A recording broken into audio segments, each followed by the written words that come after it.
Douglas Bickford, 11/3/21 at 10 a.m. here in Klamath Falls, Oregon, which is my hometown.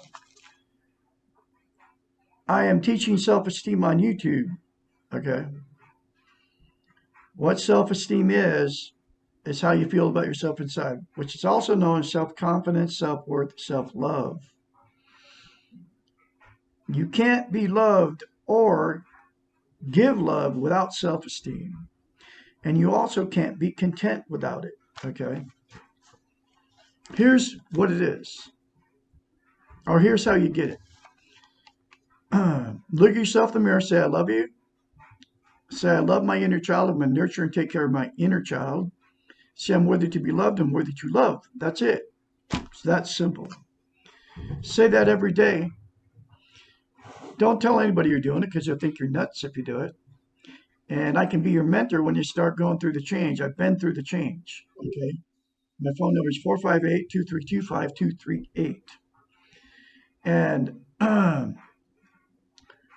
comes out of a book. It's called The Portable Therapist, written by a doctor of psychology. Her name's Susanna McMahon. She can't be found anywhere. And the reason I'm doing this on YouTube, and I will do this, teach self-esteem the rest of my life on YouTube, because number one, nobody's doing it. Number two, nobody's telling you how to get it. And number three, nobody's telling you how simple it is. It's that simple, okay, to attain self-esteem on steroids, okay?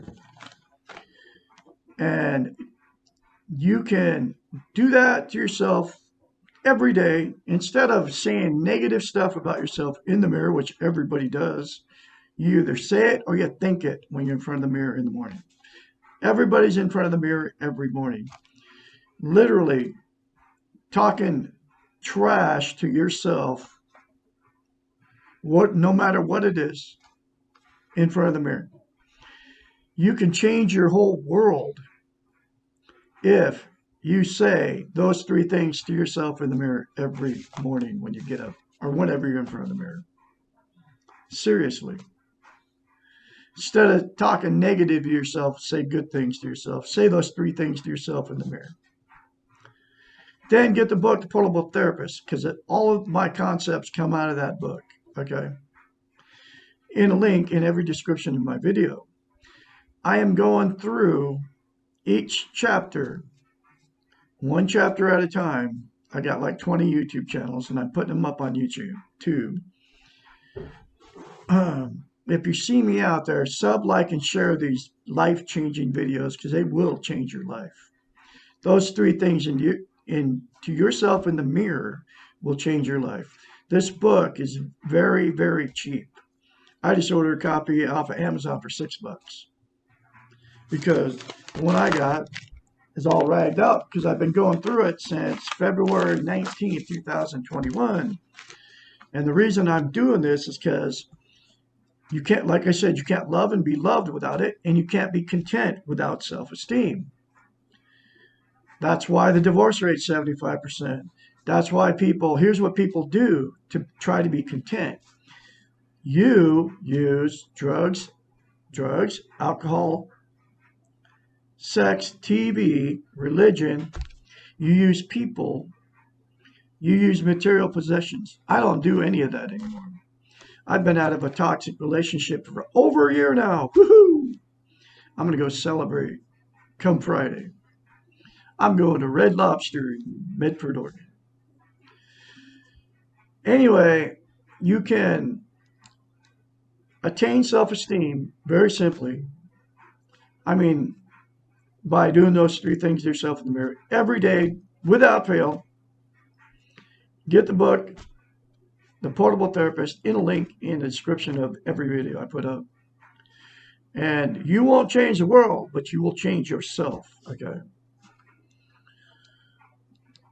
But people use all those things to try to be content. Nothing works. Those are all called externals, okay? You have it in yourself to be content. And those three things in the mirror to yourself every day will give it to you. Okay. But you have to do it every day. Okay. It'll take you less than a minute. I'll say it right now. I love Douglas A. Bickford.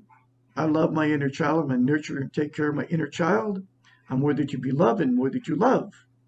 It took about 10 seconds. I'm telling you, if you do that yourself every day in the mirror,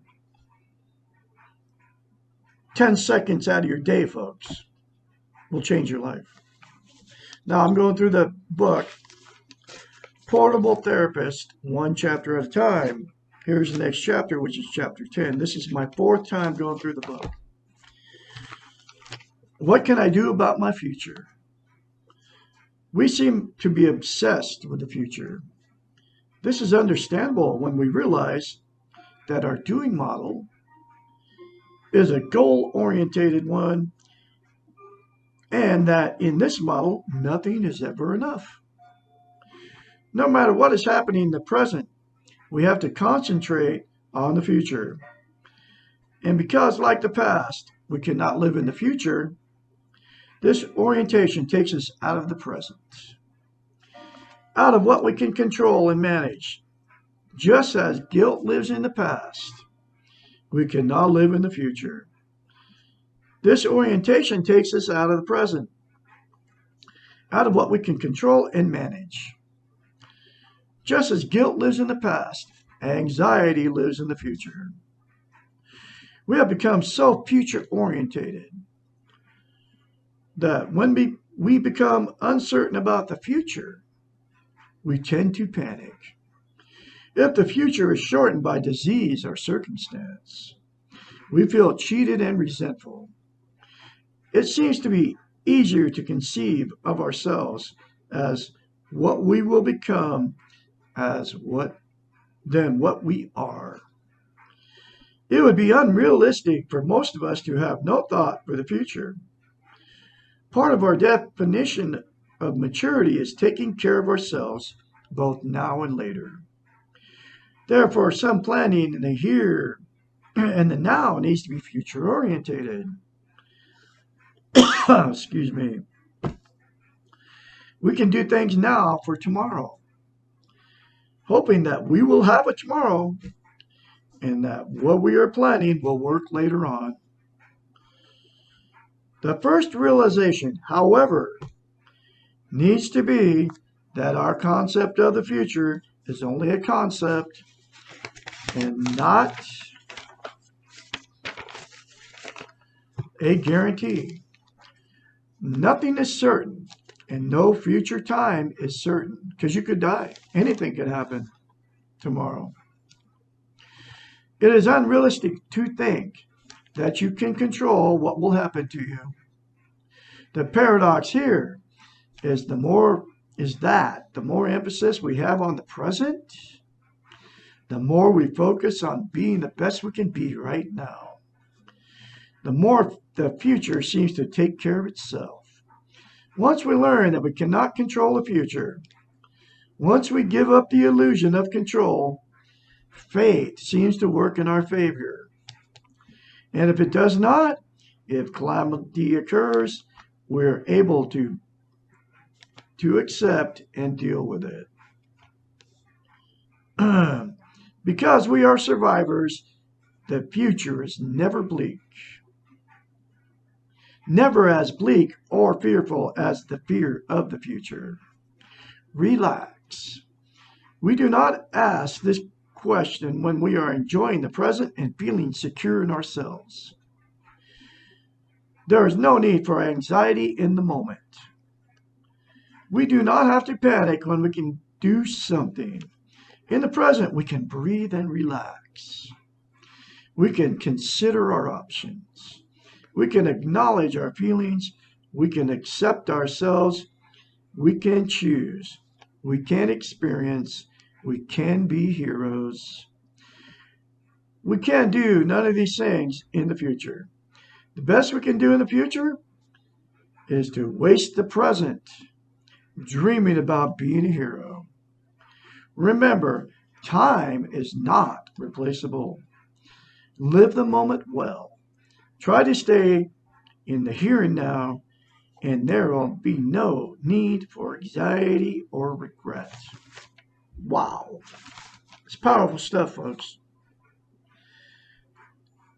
Here's what I do. I say to myself in the mirror, I will not live in the past in guilt. Nothing you can do about the past. Can't rehash it, can't fix it. So I'll not live in the past in guilt. I will not live in the future in anxiety. I will live in the now. And that's exactly what I practice. You can too. It's your choice. You can choose to live in the now, or you can choose to live in the past in guilt, or you can live in the future in anxiety. You can't control either one of those, but you can control right now, right here, right now, because everything is good right now. And just like the book says, and it works, folks. And you can also choose to look at yourself in the mirror, say I love you, say I love my inner child, I'm nurture my inner child, say I'm worthy to be loved, I'm worthy to love. Say that you can choose to love yourself, or you can choose not to love yourself. I believe 99% of the population of the planet is running around no self-esteem. That's why people use all those things, the 7 things I said. And you can also include in the 7 things the drug part of it, nicotine and caffeine, because people are using both of those, which is coffee, folks, to be content, and it doesn't work. It's a temporary fix. It's like alcohol, okay? It goes away. So anyway, there's another very important chapter for you. Like, sub, and share, like I said. And I can also be your mentor, like I said, 452-232-5238. I'll have another chapter for you tomorrow, which is, Does Evil Exist? You have a great day out there.